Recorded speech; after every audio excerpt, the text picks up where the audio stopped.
மணக்குறி பெற்று கல்யாணம் அறிவிக்கோ திருமணக்குறி காட்டினாடும்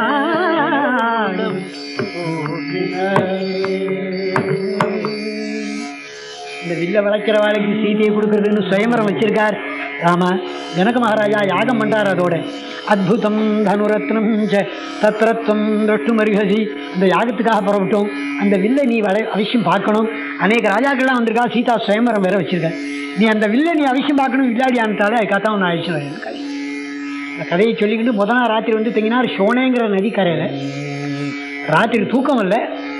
நதிக்கரையில் உட்காந்து ராத்திரி 12:30 மணி வரையும் தான் தன் குடும்ப கதையெல்லாம் சொன்னாராம். விஸ்வாமித்திரர் பிரம்மயோ நிர்மானாசீதி குஞ்சோ நாம மாதவா குடும்ப பரிவார குடும்ப பூர்வ கதையெல்லாம் சொன்னார். சொல்லி நான் விஸ்வாமித்திரன் அந்த குடும்பத்தில் பிறந்தவன், காதியினுடைய பிள்ளை. என் சகோதரி வச்சு அவன் நதியில் உறுப்பினியா ஹிமோத் பருவத்தில் இருக்கா. அதனாலாம் அந்த அபிமானத்தின் பேரில் ஹிமோத் பருவத்தை நான் தபஸ் பண்ணிட்டு இருக்கேன் அப்படின்னு கதையை சொல்லிவிட்டு தூங்கினால் காலமே எழுந்திருந்து அங்கேருந்து புறப்பட்டு கங்கை கரைக்கு வந்து சேர்ந்தார். கங்கை கரைக்கு வரவும் ஸ்நான அனுஷ்டானங்கள்லாம் பண்ணி உட்காண்டா. இந்த கங்கையினுடைய உற்பத்தியெல்லாம் சாங்கோபாங்கமாக சொன்னார். சிவவானுடைய பொண்ணு அவள் மூத்தவள், 2வது பொண்ணு பார்வதினு. பார்வதி பரமேஸ்வரன் கல்யாணம் பண்ணிட்டார். இந்த கங்கையை தேவர்கள்லாம் தன்னுடைய க்ஷேமத்துக்காக பிரம்மலோகத்துக்கு அழிச்சுன்னு போனார். இந்த பார்வதியை கல்யாணம் பண்ணிட்ட பரமேஸ்வரனிடத்துல தேவசேனாபதியான சுப்பிரமணியன் அவதாரம் பண்ணணும்னு எல்லாரும் எதிர்பார்த்தா. தாரகாசுர பிரபதிகள் சம்ஹாரமாகணும்னு. அதுக்காக பார்வதி பரமேஸ்வராவுடைய அம்சபூதமாய் இது சச்சிதைஷமமிதம் வச்சசாமகோச்சரம் அனந்த சுகம். சச்சிதானந்த ஸ்வரூபியான பரமேஸ்வரனுடைய அம்சமும் மாயாதே சுத்த சத்துவகுண பிரதானியான தேவியினுடைய அம்சமாகவும் சுப்பிரமணியன்னு சமஷ்டி ரூபமாய் அவதாரம் பண்ணினார். அந்த சுப்பிரமணியங்கிறவர் சரவண பொய்கிறவர் வந்து அவதரிச்சார் கங்கையில. கிருத்திகா தேவிகள்லாம் அவருக்கு பால் கொடுத்தார். பிறகு தேவதைகள்லாம் அழிச்சுன்னு போனார். தாரகாசுர பகுதிகள் எல்லாம் சம்ஹாரம் பண்ணார். தேவசேனியை கல்யாணம் பண்ணிட்டார். தேவதைகள்லாம் சுப்பிரமணியத்தினால க்ஷேமத்தை அடைஞ்சான். சுப்பிரமணியன்னா சாமானியன் நினைக்காதேப்பா, அவனை ஆராதிக்கிறவனா க்ஷேமமாக இருப்பான். பக்தய கார்த்திகேயே காகுஸ்த பூயுமானவா ஆயுஷ்மான் புத்திர பௌத்ரிஷ்ட ஸ்கந்தசாலோக்கியதம் ரஜேதி. யார் கார்த்திகேயனான சண்முகனை, அவனுக்கு பேர் குமாரன்னு பேர். குமாரன்னா கௌ மாம் ராஜீதி குமார. இந்த சரீரத்தில் இருக்கிற ஜீவன் யார் அவனை உபாசிக்கிறானோ அவனுக்கு மாம் சோபையை மோட்சலட்சுமி வரையும் கொடுக்குறான்னு தாற்பயம். குகன்னு பேரு. சர்வஹிருத் கமலாசயா. எல்லா பிராணியுடைய ஹிருதய குகையில் வாசம் பண்றவன் குகன்னு பேர். ஸ்கந்தன்னு பேரு. விக்ரம் யதோ ஸ்கந்ததி விக்ரமேண ஜகத்ரயம். 3 லோகத்தையும் பராக்கிரமத்தினால அசுர நிகிரகம் பண்ணி நான் ஆக்கிரமிச்சதுனால அவனுக்கு ஸ்கந்தன்னு பேர். ஆகையினால சுப்பிரமணியனை ஆராதிக்கிறவன் ரொம்ப க்ஷேமமா இருப்பன்னு இந்த பெருமையை வேற வர்ணித்தார். ராமனிடத்துல விஸ்வாமித்திரர் சுப்பிரமணிய பக்தியை பற்றி தெரிஞ்சாச்சு. சொல்லிவிட்டு இந்த கங்கை இருக்காளே உங்க குடும்பத்துல பகீரதம் கொண்டு வந்தது இன்னும் சகராளுடைய உற்பத்தியை சொல்லி சகர புத்திராளுடைய கத்தியெல்லாம் சொல்லி கபிலருடையதான நேத்ராக்னியில அவெல்லாம் சாம்பலா போட்டார். அவளை பரலோகத்துக்கு அனுப்புவதற்காக பகீரதன் ரொம்ப கஷ்டப்பட்டு கொண்டு வந்தான். அப்போ பரமேஸ்வரன் தாங்கி பூலோகத்தில் அப்படி யார் அப்புறம் 7 பிரிவாக பிரிஞ்சாளவள். கிழக்க 3 மேற்க 3 ஒன்னே ஒன்று பகீரதனோட போனான். இந்த பகீரதம் பாதாள லோகத்தில் கொண்டு போய் அவள் எல்லாரும் உங்கள் குடும்பத்தில் பிறந்த சகரபுத்திரா எல்லாரும் நல்ல கத்தியை அடைஞ்சாள். இந்த கங்கையை அவசியம் பார்க்கணும் அவளை பிரார்த்தினாள். சிச்சிலித பவகேதான் ஸ்லிஷ்ட வைகுண்டபாதா கிருத்தவிபதபனோதா கிளுப்த சித்த பிரசாதா விமலதர தரங்கா விஸ்ருதாம்போதி சங்கா விஹித துரித பங்கா வீக்ஷதாம் அத்திர கங்கா. கங்கை பாடினாள். சுவாமி கங்கையை ஸ்தோத்திரம் பண்ணாரா. ஜெய் ஜகஜனனி ஜெய் ஜகஜனனி ஜெய் ஜகஜனனி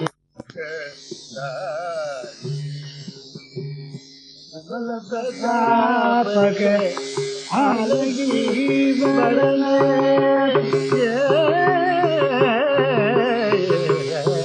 பிரபல பிரதாபக ஆலகி வரண பிரபல பிரதாபக ஆலகி வரண சங்கர சீர தடாய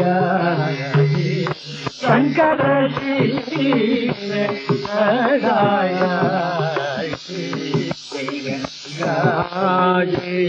ஜெய் ஜகத்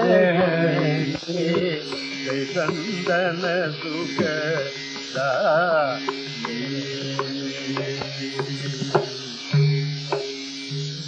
ஸ்தோத்திரம் உள்ள ஸ்தோத்திர ரூபம் இது. அப்படி கங்கைக்கரையில் வாசம் பண்ணால் இன்னைக்கு எல்லா சரித்திரத்தையும் கட்டி மறுநாள் அங்கேருந்து புறப்பட்டு விஷாலாப்பட்டினம்னு கங்கையை தாண்டி இக்கரில் விஷாலாப்பட்டினம் வந்து சென்றால் இந்த விஷாலாப்பட்டினம் வந்து அங்கே தங்கினார். சப்த மருத்துக்களுடைய சரித்திரங்கள்லாம் சொன்னார். தேவர்களும் அசுரர்களும் சேர்ந்து திருப்பால் கடலை கிடந்தது. அப்போ பகவான் மோகினி அவதாரம் எடுத்து தேவதைகளுக்கு மட்டும் அமிர்தத்தை கொடுத்தது. அந்த கோபத்தை கொண்டு இந்திரனை கொல்வதற்கு ஒரு பிள்ளை வேணும்னு திதி தபஸ் பண்ணது. அந்த குழந்தையை இந்திரன் இருந்ததை 7 துண்டமாக வெட்டினது. அது சப்த மருத்துவர்களுக்கு அதிபதியாக கடைசியில் எல்லாரும் சேர்ந்து அதுக்கு ஒரு கௌரவம் கொடுத்தது. இந்த சப்த மருத்துவர்களுடைய கதையெல்லாம் சொல்லிவிட்டேன். சாஸ்திரம் அவ்வளோ ஸ்ரீமத் ராமாயணம் வேத வியாக்கியானம்னு சொன்னாங்க. பொதுவாக இந்த கதைகளை இப்படி நாம் கேட்டுன்னு போகிறதுல ஒரு பெரிய புண்ணியம் உண்டு. இந்த சப்தத்தை உச்சரிக்கிறதுல ஒரு புண்ணியம் உண்டு. இந்த கதைக்கெல்லாம் என்ன முக்கியமான பொருள்ங்கிறத நான்லாம் ரொம்ப சிரமப்பட்டு பெரியவாழ்த்து தான் தெரியும். இந்த சப்த மருத்துவர்களுடைய கதையெல்லாம் சொல்லி முடிஞ்சுது. அந்த விஷாலாப்பட்டினத்திலேருந்து ஒரு ராஜா சுமதிங்கிற ராஜா வந்தார். விஸ்வாமித்திரரை பூஜை பண்ணார். ராமலக்ஷ்மணியின் கௌரவப்படுத்தினார். அன்றைய தினம் அங்கே தங்கினார். மறுநாள் அங்கே விட்டு புறப்பட்டு மிथिलापट्टनम வந்துட்டார். மிथिलोपवनान्तेतु ஆசிரமம் புண்ணியகர்மணக மிथिलेனுடைய எல்லைக்குள்ளே வந்துட்டார். அதாவது எல்லைப்புறம்னு சொல்கிறாரு பாருங்க. ஏதோ டவுன் ஓரமாக சில பங்களாக்கள்லாம் இருக்குது பாருங்க, அந்த மாதிரி இடம். அந்த ஓரத்துக்குள்ளே வராள். மிथिलापट्टनम குதூகலப்படுறது. சர்வராஜாக்களும் வந்திருக்காள். சீதா சுயம்பரத்தில் தான் தான் வில்ல வளைக்கணும், சீதையை கல்யாணம் பண்ணிக்கணும்னு அவன் பண்ணிட்டு இருக்கிற ட்ரெஸ்ஸும் மேக்கப்பும் சொல்ல முடியாது.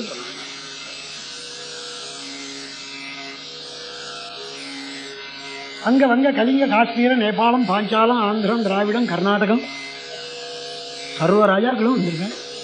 சேரன், சோழம், பாண்டியன். இதில் மகர்ஷிகளோட ராமலட்சுமணன் வர அந்த ஆசிரமம் அங்கே ஒரு சின்ன குடிசை. இந்த குடிசையை பார்த்தார் சுவாமி. இது யாருடைய ஆசிரமம் இதுன்னு கேட்டார். ஸ்ரீமத் ஆசிரம சங்காசம் கிம்மிதம் முனிவர்ஜிதம் ஸ்ரோதுமிச்சாமி பகவன் கஸ்யாயம் பூர்வ ஆசிரம. இது எந்த பெரியவாள் இருந்தது.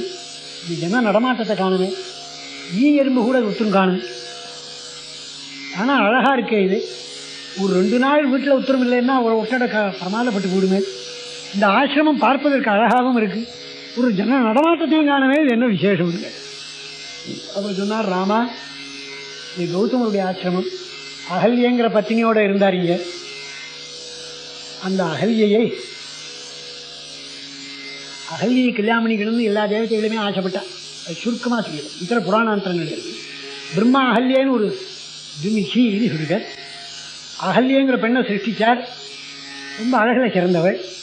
அந்த குழந்தைக்கு கல்யாண பருவம் வரும்போது இந்திரன், குபேரன், திக்பாலகால், இத்தர தேவதைகள் எல்லாரும் பிரம்மாட்டை கொண்டு ஜாதகத்தை அவனாக கொடுக்க ஆரம்பிச்சுட்டான். என்னதுன்னா அந்த மாதத்தில் பொண்ணு இருக்குன்னு கழுவி விட்டேன், பொருத்தம் இருக்கா பாருங்கன்னு இவனா ஜாதகம் கொடுத்தான். பிரம்மா பார்த்தார், ஏன்னா எல்லா தேவதைகளும் பொண்ணை கல்யாணிக்கிறேன்னு சொல்கிறானேன்னு நாரதரை கூப்பிட்டு என்ன பண்ணுறதுன்னார். நீங்கள் கவலைப்படாங்க, நான் ஒரு ஏற்பாடு பண்ணுறேன்னார் நாரதர். என்னங்க எல்லாரையும் கூப்பிட்டார். யார் பூலோகத்தை முதல்ல பிரதட்சணம் பண்ணிட்டு முதல்ல 6 வரையோளோ அவனுக்கு அகல்யை கொடுக்குறது. இந்த அகல்யை கல்யாணம் பண்ணிக்கிறதுக்காக அவன் ரன்னிங் ரேஸ் ஓட ஆரம்பித்தான். இந்திரன் முதற்கொண்டு ஓடினான். கல்யாணம்னா சொன்னத்தை கேட்பான் இல்லையோ. இந்த பேங்களுக்கு பொண்ணை கொடுக்குறேன்னு அவன் தள்ள மூட்டையை தூக்கி வச்சு ரயில்வே ஸ்டேஷன்லேயும் அழிச்சு விடுவாங்க. நட்சத்திரத்தை கேட்டுக்கிட்டு 6 மைல் 8 மைல் பின்னோட. அப்புறம் அவன் ரயிலில் உட்காந்ததுக்கப்புறம் இவன் விட மாட்டான். அப்புறம் மாமா அப்புறம் அடுத்த வாரம் வரேன் நான் துவரை வாங்குறோம் அங்கே வந்து சேருவீங்க ஒரு பொண்ணு. கல்யாணம் பொண்ணை கொடுக்குறேன்னா சொன்னது கேட்புன்னு சொல்லுது. இந்த நிலைமையில எல்லாரும் பூப்பிரதேசத்துக்கு புறவிட்டால். இதற்குள்ள நாரதர் என்ன பண்ணார், இந்த கௌதமர் பிரம்மச்சாரியாக இருந்தார். அவரை கூப்பிட்டு ஒரு பசு கண்டு போடும், அதான் பிரசவ காலம் பசு, அதை பிரவேசம் பண்ணி நமஸ்காரம் பண்ண சொன்னார். ஜூமிச்சி அந்த பிரசூத்தின்மிக்கையாக இருந்துதான் பசு. அதை பிரதட்சணம் நமஸ்காரம் பண்ணார். பூமியை பிரதட்சணம் பண்ணின பலன் வந்து கொடுத்து கௌதமருக்கு. பூப்பிரதட்சணம் பண்ணியாச்சு, இவருக்கு இந்த பொண்ணை கொடுத்துருக்கோன்னார். கௌதமருக்கு கல்யாணம் ஆகிடுச்சு. அதுலேருந்து இந்திரனுக்கு இந்த கௌதமரை அவமானப்படுத்தணும்னு ஒரு அபிப்பிராயமா அவர் வேஷத்தை போட்டுக்கிட்டு அவர் ஸ்நானத்துக்கு போயிருக்கிறது வந்து நின்றால். அந்த அகல்யை என்ன பண்ணினால் இந்த இந்திரனை அவமானப்படுத்தணும்னு அவருக்கு அபிப்பிராயம். பத்ம புராணங்களில் இத்தனை புராணங்களை பார்த்து தான் இந்த இடத்துக்கு சொல்ல வேண்டியிருக்கேன். சாட்சாத்து அகல்ய இடத்துல இந்திரன் வந்து நின்னால் அகல்ய பெரிய ரிஷி பத்தினி யுமிச்சின்னு பேர். அகல்யம்னா தோஷம்னு பேர், அகல்யன்னா தோஷம் இல்லாததுன்னு அர்த்தம். அவன் என்ன பண்ண, தன்னுடைய நிழலுக்கு சைத்தன்யத்தை கொடுத்தா, உயிரை கொடுத்தா. இவன் எப்போ ரிஷி வேஷம் போட்டுன்னு வந்து நிற்கிறானோ, என் நிழலே நீ போய் அவனை பரியாசம் பண்ணுன்னு அனுப்பிச்சான். அகல்யனுடைய நிழல் ஸ்திரீ ரூபத்தை அடைஞ்சு அகல்ய மாதிரி அது போய் நின்று பேசி. அந்த சமயம் கௌதமர் வந்து சொன்னார். கௌதமர் அப்படி வரவும் இந்திரன் நடுங்கினான். ராமா மம ரூபம் சமாஸ்தாய கிருத்தவானசி துர்மதே துர்மேதா, என் ரூபத்தை எடுத்துக்கிட்டு கட்ட எண்ணத்தோட என் ஆசிரமத்தில் வந்தே பயலேனே, ஆகினாலே நீ சஹஸ்ர பகவான் பவா, உன் சரீரமானது ஒரு ஊராலையும் பார்க்க தகுதியற்றதாக போக வேண்டியது இல்லைன்னு இன்னும் பலவிதமான சாப்பங்கள். இது ஒரு சாபத்தை கொடுத்தாள். இந்திரன் என்ன ஆள விட்டா போகணும்னு ஓடி போயிட்டான். இந்த அகலியை கூப்பிட்டார். நீ ரிஷிபத்தினியாக இருந்தும் நீ எனக்கு சாயாரூபினியாக இவங்கள்ட்ட வந்து நீ பேசினே, இந்த தோஷம் உன் இடத்துல இருப்பதனாலே சிலாமையே ஆசிரமம், நீ கல்லோட கல்லாய் புழுதியோடு புழுதியாய் இந்த ஆசிரமத்தில் ஆகாரம் இல்லாமல் வெயில் மழை பனி புசல் காற்று எல்லாத்துலையும் இங்கே இருக்க வேண்டிய போ அப்படின்னு கோபத்தினாலே நீ சாயாரூபினியாக இவங்ககிட்ட வந்து நிற்க வேண்டிய அவசியம் என்ன தான் கேட்டார். அப்போ நான் தெரியாமல் வந்து நின்றுட்டேன், இதுக்கு ஒரு பரிகார காலம் கிடையாதா எனக்குன்னு கேட்டா, யதா சைதத்வனம் கோரம் ராமோ தசரதாத்மஜா ஆகமிஷ்யதி துர்தர்ஷா ததா பூதா பவிஷ்யதி. இந்த பாதியாய் ராமன் வருவன், இந்த ராமபாதம் பட்டு நீ பரிசுத்தியாவே நீ காப்பி விமோச்சன காலம் சொல்லியிருக்கார் ராமா, அதனால நீ ஆசிரமத்துக்குள்ளவா. தாரையினாம் மகாபாகாம் அகல்யாம் தேவரூபிணி, தேவரூபிணின்னு அகல்ய தேவதா ஸ்வரூபிணி அவள் கல்லா இருக்காள், அவளை நீ வந்து உன் பாதம் படட்டும் நல்லகதி அடையட்டும் ராமா வான்னு விஸ்வாமித்திர சொல்ல. ராமச்சந்திரமூர்த்தி ஆசிரமத்துக்குள்ள வர காலில் ஒரு கல்லு பட மகர்ஷே கல்லுன்னாரான். சிலா கம்பம் சத்தே சிவ சிவடியும் தே கடினதாம். மகர்ஷே ஒரு கல்லு அசையிறது, மகர்ஷே கல் ஒரு ஸ்திரீயா நிற்கிறதுன்னாரான். இப்படி சொல்கிற போதே அகல்யே சாபத்திலிருந்து விடுதலை அடைஞ்சு நின்றுட்டான். கைகூப்பினாள், தலை வணங்கினாள், தேவதைகள்லாம் பார்த்து புஷ்பவருஷம் வருஷித்தாள். ராம பாத மகிமை இருக்கிறது. ஏ ரகுநாதா, தங்களுடைய பாத மகிமையினாலே நான் நல்ல கதி அடைஞ்சேன். அஹோ கிருதார்த்தாஸ்மி ஜெகன் நிவாசதே பதாப்ஜல சம்லக்ன ரஜக்கணாதகம் ஸ்பிருஷாமியதி சங்கர பத்மஜாதிபி விமிருஜ்யதே ரஞ்சிதமானசை சதா. லோகோத்தரமான உங்களோட பாத தூளினாலே நல்ல கதி அடைஞ்சி அகல்ய ஸ்தோத்திரம் பண்ண. கௌதமரும் வந்து சேர்ந்தார். அதே சமயம் கௌதமர் அகல்யா ரெண்டு பேரும் சேர்ந்திருக்கிறத பார்த்து ராமர் அந்த தம்பதிகளை பூஜை பண்ணார். ராமர் ரொம்ப கெட்டிக்காரர்னார். ஒரு கதி என்னன்னா, நாளைக்கு தன் சம்சாரமான சீதையை தான் கல்யாணம் பண்ணிக்கிறதுக்கு இந்த தம்பதிகளை பூஜை பண்ணி அந்த புண்ணியம் தான் அடையணும்னு இந்த பிரிஞ்சிருந்த தம்பதிகளை ஒத்துமையாக படுத்தி குடும்ப வாழ்க்கை நடத்த முடியாது பண்ணி அந்த பலன் தான் தன் பத்தினியை அடையணும்னு ஏற்பாடு பண்ணியிருக்காரியா. ரொம்ப கெட்டிக்காரர். மாதத்த மத்தியவனி சித்ததி கிஞ்சனேதி. ஒரு சௌக்கியத்தை ஒரு மனுஷன் அடைய வேணுமையானால் கொடுத்து வச்சாங்க கிடைச்சிதுன்னு சொல்கிறோம். அதனால ஏதோ ஒரு நல்ல காரியத்தை பண்ணினா அதனுடைய பலன் நாம் சௌக்கியத்தை அடையும். ராமச்சந்திரமூர்த்தி இந்த வார்த்தை உண்மை. என் பத்தினியான சீதை எனக்கு கிடைக்கிறதுக்கு கூட இன்னொருவருடைய பத்தினி பிரிஞ்சிருக்கிறவளை அவனுக்கு நான் கொடுத்தால் அந்த புண்ணியம் என் பத்தினியை நான் அடையிறேன், இதோ பாருங்கன்னு காமிச்சாரன். அப்படி அகல்ய சாபத்திலிருந்து விடுதலை அடைஞ்சு இவன் பரஸ்பரம் பூஜிச்சுட்டு இருக்கிற போது தேவதைகள் தான் சந்தோஷப்படுறாள். விஸ்வாமித்திர ஓடி வந்து இது இந்த உலகிற்கெல்லாம் கஷ்டமே கிடையாது ராமா, லோகத்தில் இனிமே சௌக்கியம்தான். ஏன் சர்வ பாபத்தையும் போக்குவதற்கு உங்களுடைய பாத தூளி இருக்கு, துஷ்டர்களை எல்லாம் அடக்குவதற்கு உங்களுடைய புஜபல பராக்கிரமம் இருக்கு. ஆகையினாலே பாத்திகளையும் துஷ்டர்களையும் நல்ல வழியில் கொண்டு வருவதற்கு 2 அம்சமும் உங்கள்கிட்ட இருக்கு. மயில் வண்ணத்து அரைக்கி போரில் மழை வண்ணத்து அண்ணலே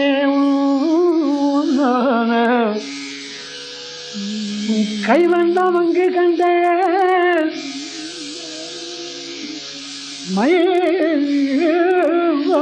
மயிலத்து அரைக்கி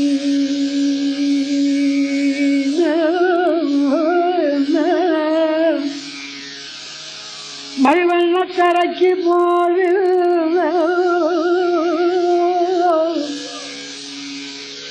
மழை வண்ணத்தியங்களே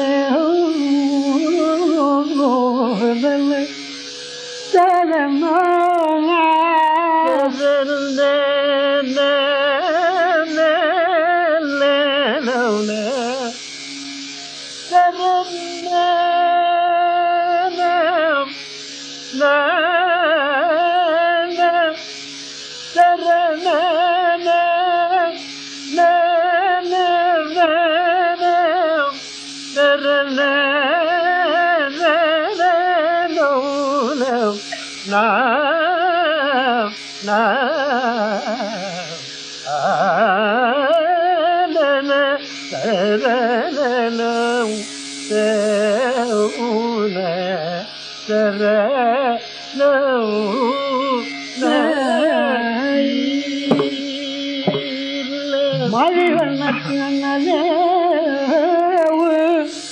கை வண்ண வாங்கி கண்டேன் கால்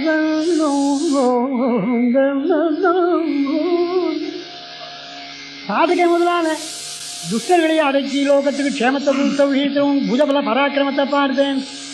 எல்ல நீர்ன பாப்பம் பண்ணின பாப்பிகளை பாப்பத்திலிருந்து விடுவிச்சு காப்பாற்றுவதற்கு உனக்கு திறமை இருக்குன்னு கால் வண்ணம் இங்கு கண்டேன். பார்த்த தூளியுடைய மிகவும் இங்கு பார்த்தேன். விஸ்வாமித்திரர் சந்தோஷப்படுற அகராஜ சுவாமியில் அதெல்லாம் ஒரு கீர்த்தனை கையில் ஏ ராமச்சந்திரமூர்த்தியினுடைய 2 பாதங்களே உங்கள் தயவு எனக்கு போதும், ராமன் தயவு கூட எனக்கு வேண்டாம்னாரு.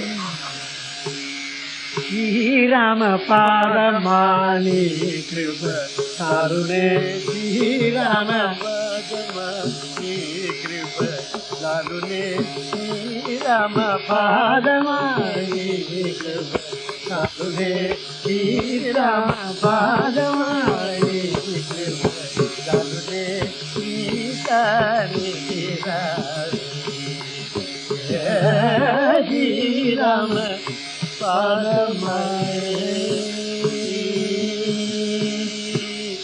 பாரிஜ பாத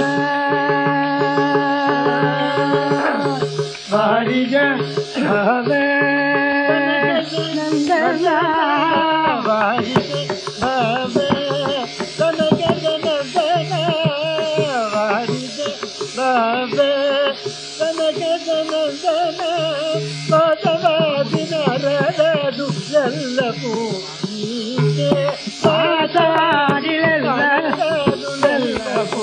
ನೀಗೆ ಶ್ರೀರಾಮ ಪಾದಮೇ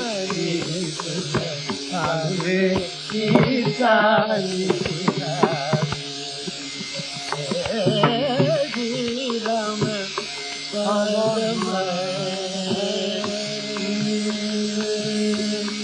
தாரிணி சிலையே தாபமுதாடக தாரிணி சிலையே தாபமுதாடக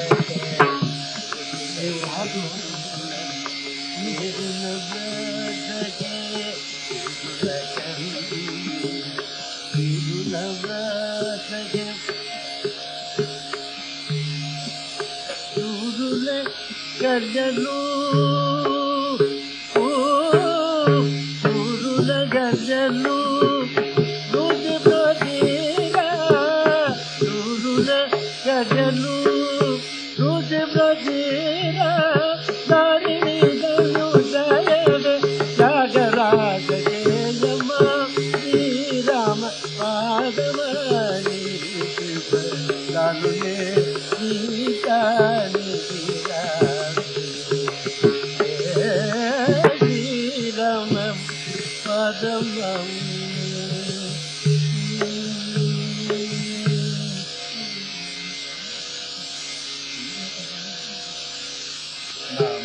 నామ రామ జయతి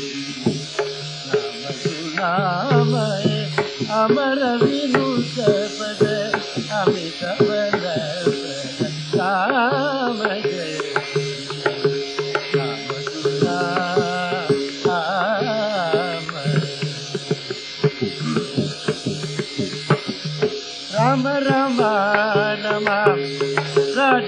भीमा राम राम राम राक्षस भीमा राम राम राम राक्षस भीमा रविकुल सोमा रविकुल सोमा काजल लामा परम पुरुष हरि माधव जी राम जय राम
அப்படி அகலியினுடைய ஆசிரமத்தில் எல்லாரும் பிரார்த்திக்க பகவானுடைய பெருமையை பார்த்து அங்கேருந்து விஸ்வாமித்ரால் ராமலக்ஷ்மணரை அழைச்சிக்கிண்டு சிலைக்குள்ளே வந்துவிட்டார்.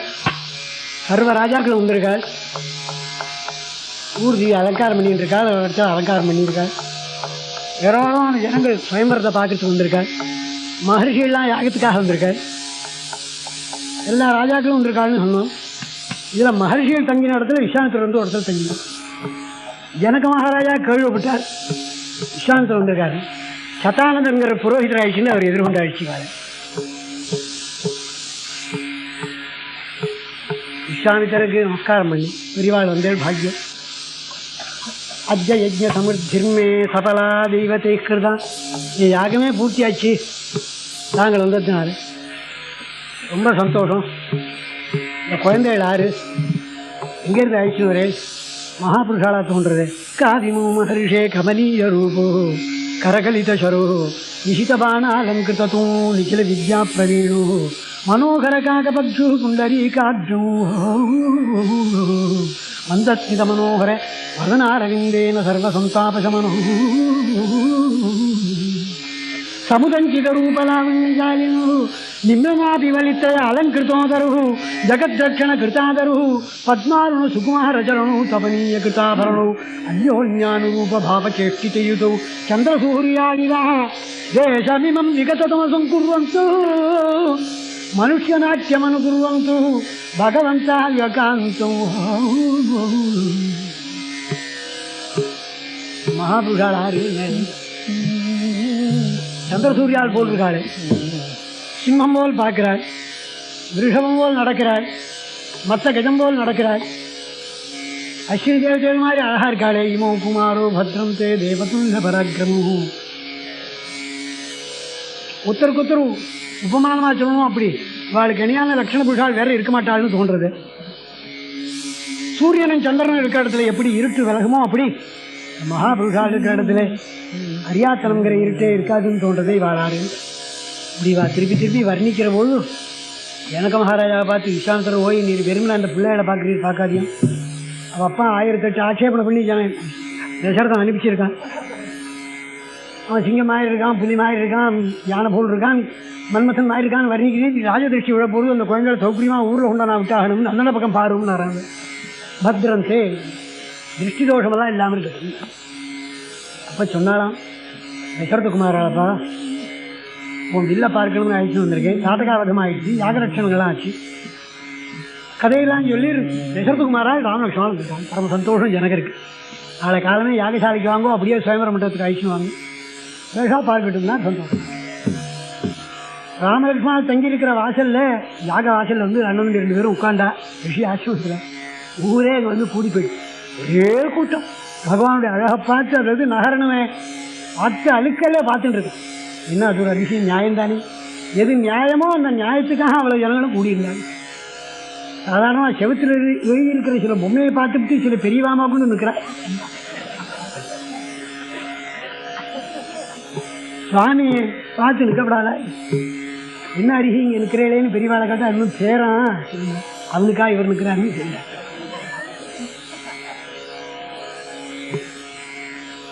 அப்படி சர்வ ஜனங்களும் பார்த்து சந்தோஷப்படுறது. அயோத்தியிலேருந்து ஒரு பொண்ணு அந்த ஊரில் வாக்கப்பட்டிருக்கா நிச்சிலேருந்து. அவள் கங்கையில் போய் தீர்த்தம் கொண்டு போகணும்னு கையில் குடத்தை எடுத்துன்னு புறப்பட்டா. அக்கம் பக்கத்தில் ஒரு 5-6 தீர்த்தத்துக்கு புறப்பட்டா. ஒரு 4-3 பொண்டுகள் சேர்ந்தாப்போல போகிற வழக்கம். ஒரு 5-6 பொண்டுகள் சேர்ந்தாப்போல வர, இவ்வளவு சேர்ந்து வரபோதும் ரிஷியுடைய ஆசிரம வாசலில் ராமலட்சுமணா உட்காந்துக்கிறத பார்த்தா ஒரே கூட்டத்தை இவளும் பார்த்தா. ரமிச்சா, ஆஹா எங்கள் தேச ராஜகுமாராலாம் வந்திருக்காங்க. சந்தோஷம் அவளுக்கு. எல்லா பொண்ணுகளும் ஆடுறீங்கன்னா கௌசல்யனுடைய பிள்ளை, அவர் சுமித்திரனுடைய பிள்ளை, குழந்தையிலேருந்து பிரியாதவன், பார்க்க 10,000 கண்ணு வேணும், நீ வேணா பாரு, இவர் தான் வில்ல வளைக்க போகிறார், சீதைக்கு தகுந்த புருஷன் இவர் தான். அந்த பொண்ணு கொப்பளிச்சுட்டா சந்தோஷத்தில் ஒழுங்கிட்டாங்க. எங்கள் மகாராஜா பிள்ளை இவர் பிறந்ததுலேருந்து எங்கள் நாடே செவிச்சுட்டு சொல்லிருந்தார். அழகா தாண்டி இருக்கான்னு மறுபடியும் இந்த குழந்தைகளை பார்த்தா தேவையில்லையேன்னா, நாளை தினம் வீட்டில் வருவது ஒரு தரம் பார்த்து விடுறதுன்னா, நீ பார்த்தா என்ன கூப்பிடு, நான் பார்த்தா உன்னை கூப்பிடுறேன்னா, இந்த சந்தோஷத்தில் அதுக்குள்ளே கூட்டம் கலவுங்கோன்னா அங்கங்கே ரோட்டில் கவனிக்கிறவ ரொம்ப நாளை பார்த்துட்டு அதிக சந்தோஷத்தில் தீர்த்தமே எடுத்துக்கல, குடத்தில் வெறும் குடத்தோடு ஆற்றுக்கு வந்துட்டாங்க. வரலாம்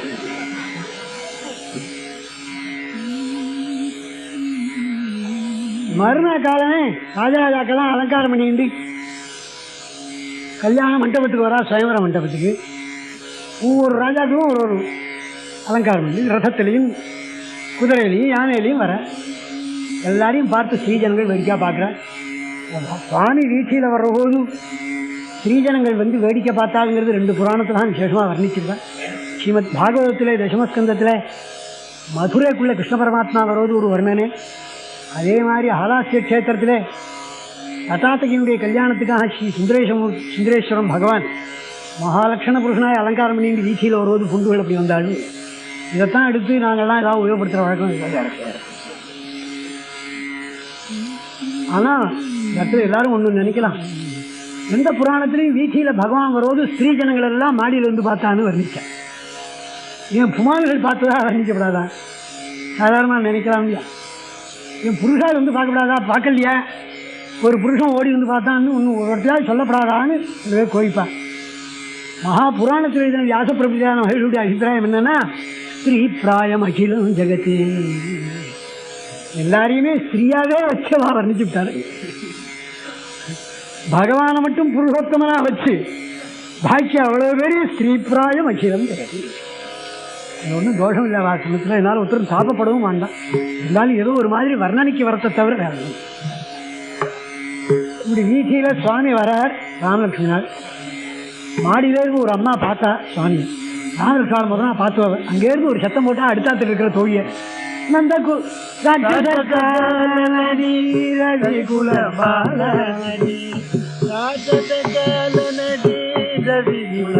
கூட ஆயிடும் போல் இருக்கு.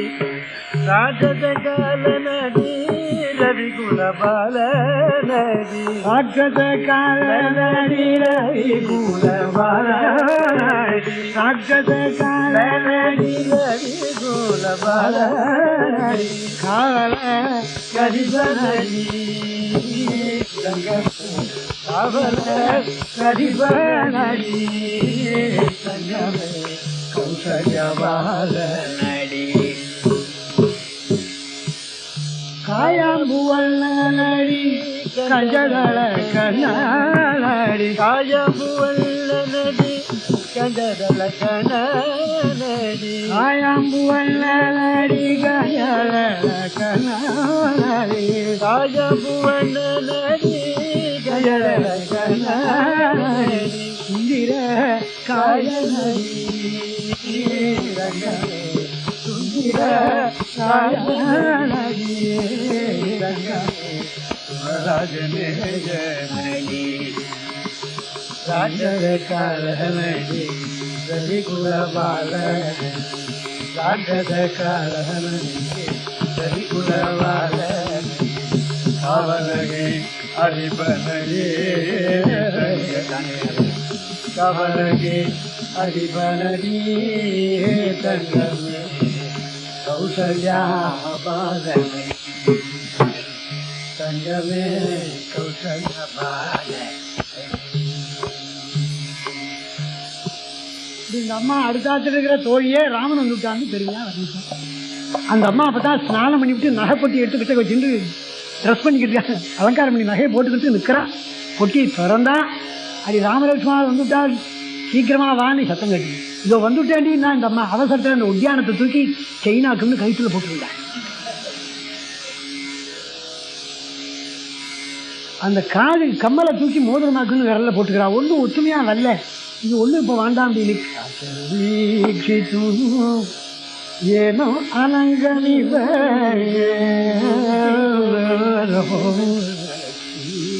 உஜ்ஜித மண்டனலி நகையும் வேண்டாம் ஒன்றும் வேண்டாண்டி. இப்போ அப்படியே பொட்டி நகைச்சி விட்டு ஓடி வந்து பார்த்தாலாம்.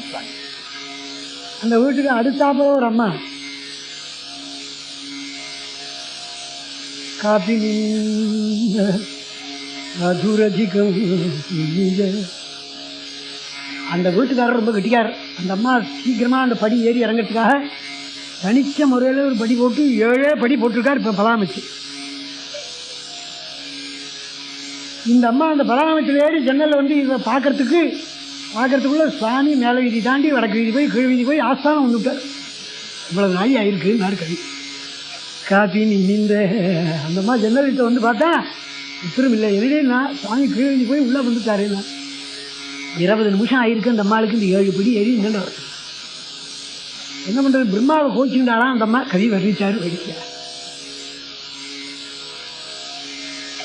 அதுக்கு அடுத்தாத்துல ஒரு அம்மா ஈசாந்திரில் வெட்டிக்காரு. நாத்தனார் மாமியார் பெரியவா எல்லாரும் ஜன்னல் ஓரமாக நிற்கிறா. இந்த பொண்ணுக்கு இடம் கொடுக்க மாட்டேங்குது. வாசலில் புதுசாக நிற்கிறார். விட்டி வெட்டிக்காரு. எப்படியாவது வீசியில் போய் பார்க்கறதுன்னு குடத்து நிறையா நல்ல தீர்த்தம் குடிக்கிற ஜலம் வச்சுருந்தா. இந்த பொத்துன்னு யுத்தத்தில் கவித்தாத குடத்தை எடுத்து இடுப்பில் வச்சுக்கிட்டு தீர்த்தத்துக்கு போகிறேன்னு வாசல் வந்தாங்க. அத்தடி போய் எங்கடி பரவத்தேன்னு கேட்டாலாம். நான் தீர்த்தம் விடுறதுக்காக போகிறேன்னு வச்சு ராமரை பார்க்கறதுக்காக. அதுக்கு அடுத்தாத்துல இப்போ புருஷன் ரொம்ப அறப்பசிக்காரன். பசியே தாங்க மாட்டான். அதனால 7 மணிலேருந்து இலையை போடுன்னு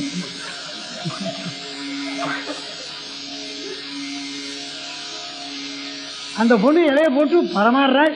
சாப்பிட உட்காந்துருக்கான் புருஷன். அண்ணன் வச்சிருக்கா இலையில. ராமலட்சுமணா வந்துவிட்டாள். யுத்தம் கட்டு அவள் சுவாமியை பார்க்கணுன்னு ஆசை. அவள் அப்படியே சிப்பத்தட்டி அண்ணன்ட்ட வச்சா. நாங்கள் உங்களுக்கு சாதம் வச்சாச்சு, நெய் வேணும்னா அதில் இருக்குது, குழம்பு கச்சிட்டியில் இருக்குது, ரசம் ஈச்சம்புல இருக்குது, வேணுங்கிறதெல்லாம் என்ன நடத்துல இருக்குது, தயிர் பானையில் இருக்குது, தீர்த்தம் பைப்பில் இருக்குது, பூனை வராத பார்த்தும் போனா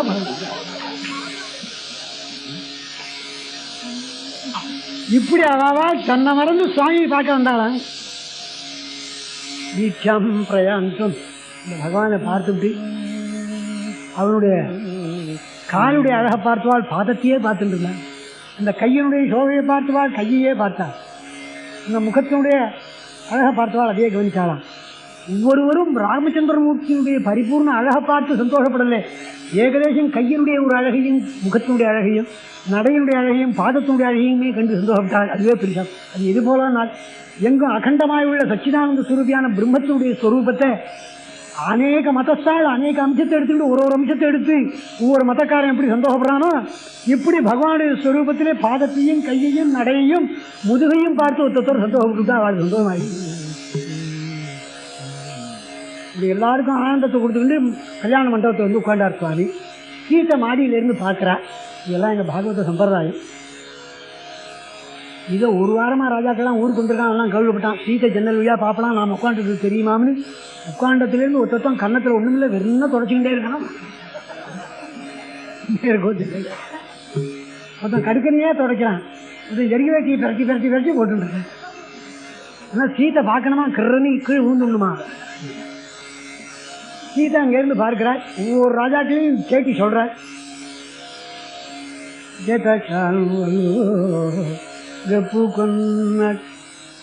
ஏ சீதை, முதல்ல ஒரு ராஜா உட்காந்துருக்கார். ரத்தனா 2 கையிலையும் நவரத்னங்களே தோடா போட்டுருக்கார் ஒருத்தர்னா. அத்தடுகாது அவன் வேண்டாம், அவன் வேண்டாம். ஒருத்தர் ஜோடி சால்வை போட்டுருக்கார், அதான் காஷ்மீர். வேண்டாம். நவரத்னங்களே கிரீட்டம் தரிச்சுட்டு இருக்கார் ஒருத்தர், கிரீடத்தோட பிறந்தது மாதிரி இருக்கு.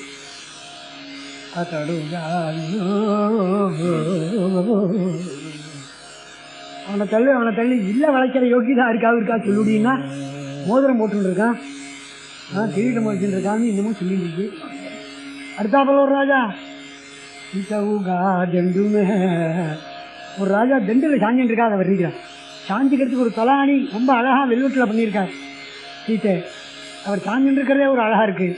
வலதுகை வச்சுக்கிறதுக்கு ஒரு தலாணி, இடதுகை வச்சுக்கிறதுக்கு ஒரு தலாணி, முன்னாடி விழுந்துடாத 5-6 தலாணி. இப்படி ஒரு ராஜா உட்காந்துருக்கார். எல்லாரையும் தள்ளினாலாம். பெரிய கீர்த்தனை இது, அடிக்கடி கேட்குற சந்தர்ப்பம் தான். எனக்கு கொஞ்சம் தள்ளிக்கிட்டு வர வேற சொல்லுங்க. கடைசியாக ராமலட்சுமணா உட்காந்து எடுத்துக்கொண்டு அத்தி நீலவர்ணுடு ஆஜானுபாகுடு நீலமேகி ஷியாமலனாய் ஆஜானுபாகுவாய் பூர்ணச்சந்திர மண்டலம் போன்ற முகத்தில் செந்தாமரி போன்ற விழிகளோடு புன்னகை புரிஞ்சன வதனத்தோடு ஒரு மகாபுருஷன் உட்காண்டிருக்கான் வில்லும் கையுமாய். சீத்தை அவரை பார்க்கணும்னா சீத்தை அப்பத்தான் நிமிந்து பார்த்தாலாம். நிமிந்து பார்த்தால் ராமச்சந்திரமூர்த்தியை கவனிச்சான். அது வரையும் அவன் வேண்டான்னு சொன்னவோ பதிலே சொல்லலே, பகவானையே பார்த்துட்டு மனசு இருக்கு. சீத்தை பதில் சொல்லலையேன்னு அந்த வேலைக்காரி கெட்டிக்காரி கேட்டு சீத்தை முகத்தை அப்படி கவனிச்சான். தெரிய விட்டாள், தெரியறதுன்னா பரியாசம் பண்ணாதீங்கன்னாங்க. அவர் 6 பெரியமா சொல்கிறார், சீத்தை உங்களுக்கு தகுந்த இடம் தான் அது, அந்த இடம் கிடைச்சா அதிர்ஷ்டம் தான். அயோத்தி மாநகர் ஆண்டிடும் கோதண்ட, அயோத்தி மாநகர் ஆண்டிடும் கோதண்ட, வாழியா வாழியா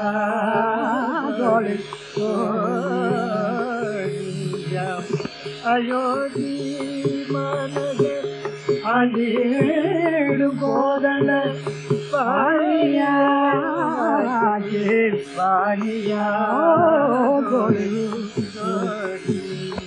நல்ல ராஜதிருஷ்டி கொண்ட தேஜசுள்ள முகம், ராஜதிருஷ்டி கொண்ட தேஜசுள்ள முகம் மாரடி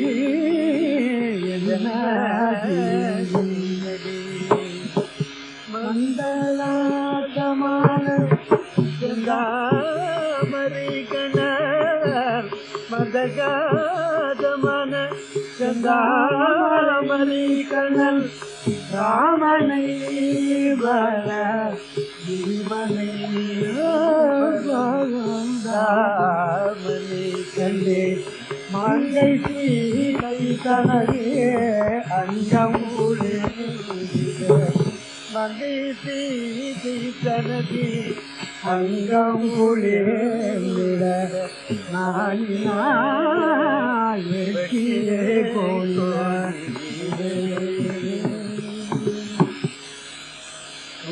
பிள்ளை சக்கரவர்த்தி தசரதனுடைய பிள்ளையாம் ராமன் பேரான் தம்பி லட்சுமணனான். இந்த வில்ல பார்க்கணுன்னே வந்தாராம். அவனுக்கு தகுந்த இடம் சீத்தை பார்த்து சந்தோகப்படுத்தி, அப்பா இந்த பண்டிகை ஏற்படுத்தினேன், கையில் புஷ்பஹாரத்தை கொடுத்து உனக்கு யாரை தோன்றதோ அவரை கல்யாணம் பண்ணிக்கோன்னு சொன்னால் நான் இப்போ இவரை அறிஞ்சு விடுவேன். என் கல்யாணத்துக்கு ஒரு வில்லை வேற வச்சு விட்டேன், நீங்கள் நடக்காது.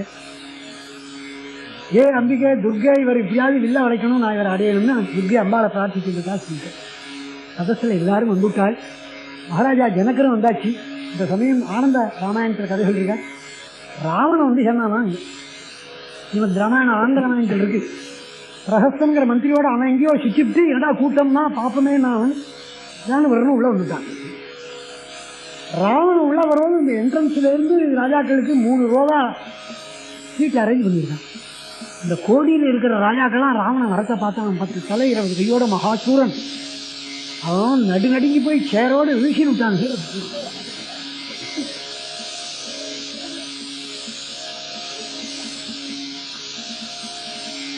ராவணன் நின்ன இங்க ஜனகனுங்க கூப்பிடுன்னு எனக்கு என்னையா கூட்டம், பொண்ணு கல்யாணம், எப்படி சுயம்பரம் வில்ல வளைக்கிற வாழ்க்கை அதில் யாருன்னு நியமம் உண்டோ? யாராக இருந்தாலும் அசுராளாலும் ஆனாலும் சரி, எனக்கு அவளாக இருந்தாலும் லெட்டர் போட்டால் இல்லை பத்திரிக்கை, ஏன் எனக்கு பத்திரிக்கை அனுப்பலைன்னு கேட்டான். நான் என்ன பண்ணுவேன், நான் எல்லாம் திவான்கிட்ட ஒப்பிச்சிருந்தேன்னா கர்நாடக ராஜ்யமான கொண்டா திவானேன்னார். திவானிங்கோ டர்பன் விருப்பம் தான் நின்றார். டர்பம் ஒரு பக்கம் அப்புறம் ஒரு பக்கமாக ஓடி ஏங்க எனக்கு பத்திரிக்கை அனுப்பிச்சேன், நான் மேனேஜர் ஒப்பிச்சேன்னார். கொண்டா அவன் அடுத்தா போல ஹெச்ஆர் கிட்ட ஒப்பிச்சேன்னா அவன் அடுத்த காருக்கு தள்ள போட்டுக்கிட்டே இருக்கான்.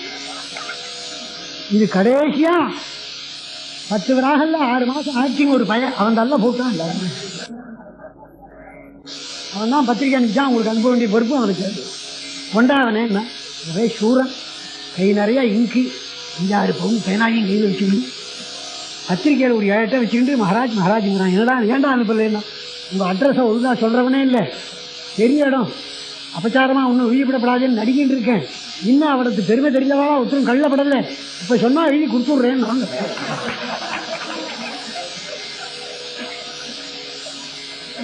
ராவணனுக்கு ரொம்ப சந்தோஷம்.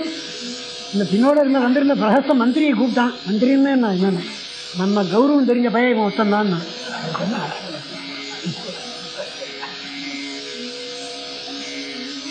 எனக்கா நான் ராவணன் மறுபடியும் என்ன ஓய் நான் வில்ல வளைச்சித்தான் ஒன்னா கல்யாணம் பண்ணிக்கணுமா? ஏ சந்திர சூடாச்சல, இந்த கையை தெரியுமா உனக்கு? இந்த கையை தெரியுமாங்க உனக்கு? ஏ சந்திர சூடாச்சல சாலனை கச்சாத்துரிய கைலாசபுரத்தி பந்தாடின கை. ஆமா, அநேக அசுராலய அடித்த கை, 8 திக்கையும் தாங்கிட்டு இருக்கிற யானைகளை தூக்கி எறிஞ்ச கை. அப்புறம் இந்த கையினால வில்ல வளைக்கி கையை கொண்டு போனால் கை வைக்கப்படுறதுங்கண்ணா. நான் வில்ல தொடுவேன், ஒடிஞ்சு போயிடுவில்லை. அதனால என் பராக்கிரமத்தை பரீட்சிக்கணுமா? சீட்டை அழிச்சுவார், கல்யாணம் பண்ணி போறீங்கம்மா. எனக்கு பார்த்தா ஏன்னா விபரீதமாக இருக்கு. இவனோ துஷ்டன். ஒரு வார்த்தை சொன்னாரான் ஜனகர், நீங்கள் மகா சாமர்த்தியாலி ராவணேஸ்வரா, நிச்சயமாக வில்ல வளைப்பேன் எனக்கு தெரியும். ஆனால் நீங்கள் வில்ல வளைக்காத சீத்தையை நான் உங்களுக்கு கொடுத்துட்டேனேன்னா ஊரில் என்னை பற்றி எல்லோரும் நாளைக்கு பேப்பரில் ஆக்க போகிறாங்க, எழுதி விடுவோம். உங்களையும் பற்றி ஒரு மாதிரி பேப்பரில் போட்டுவிடுவோம். ஜனகர் சொன்ன பிரகாரம் எங்கே சார் நடத்தினார் அப்படின்னு அவன் கட்டில் ஓரமாக உட்காந்து தட்டி ஓரமாக தூக்கம் வர உடனே பேசுவோம். அதில் இன்னும் ஜனகர் இருக்கட்டும் சார், ராவணன் எங்கே சார் வில்ல வளைச்சான், அவனால் முடியாதுன்னு நான் சொல்கிறேன், நீர்னா சொல்லிடுன்னு ஒருத்தன் பேசுவான். இந்த அபேட்சாச்சு உங்களுக்கு என்னத்துக்கு? இதோ வில்ல இருக்கு வளைச்சிடுங்கோன்னா அதுவும் நியாயம்தானே. நான் கொண்டாவில்லை, வில்ல கொண்ட முடியாது, இது வரைக்கும் நீங்கள் போய் பார்த்துங்க. 5000 பேர் கொண்டு சேர்த்துட்டான் அந்த வில்லை. அல்வி கிராமத்திலே சொல்லியிருக்காரு. இந்த வில்லுங்கிட்ட போனால் ரொம்ப சூரன் ராவணன், ஆத்மா ராவணன் அசக்தனை ரொம்ப அலட்சியமாக அதை போய் என்னமோ தூக்கினா என்னமோ பண்ணால் முடியல. அந்த கீழே உட்காந்து வண்டி போட்டு 20 கையாலையும் தூக்குறான், முடியல. மகாசூரம் பால்யத்தில் உடம்பையே காப்பாற்றினா போடுங்க, என்னென்னமோ தப்பசு பண்ணி கல்லாரத்தையை போட்டு அதை பண்ணி போகிறவா வரவாள் மோட்டார் நிற்கிறது, யானையை மேலே ஏற்றிக்கிறது, செங்கிலியாக இருக்கிறது, செவத்தை அடிக்கிறது, இதெல்லாம் பண்ணிடணும் இல்லையா? வாழணும் முடியல. இளைவன உடம்புல திரும்பி எவ்வளோ நாள் இருக்கும். சிவதனுசு கிட்ட வாழணும் நடக்கல. 20 கையாலையும் தூக்குறான், நடக்குது. ஒரு காரியம் பண்ணிவிட்டான் ஆசை, மண்டி போட்டுக்கிட்டே இந்த வில்லை தூக்குறான், முடியல. இந்த வில்லுக்கு நுனிப்பக்கம் கொஞ்சம் லேசாக இருக்கும், வெயிட் குறைச்ச, அடிப்பக்கம் கனஜா.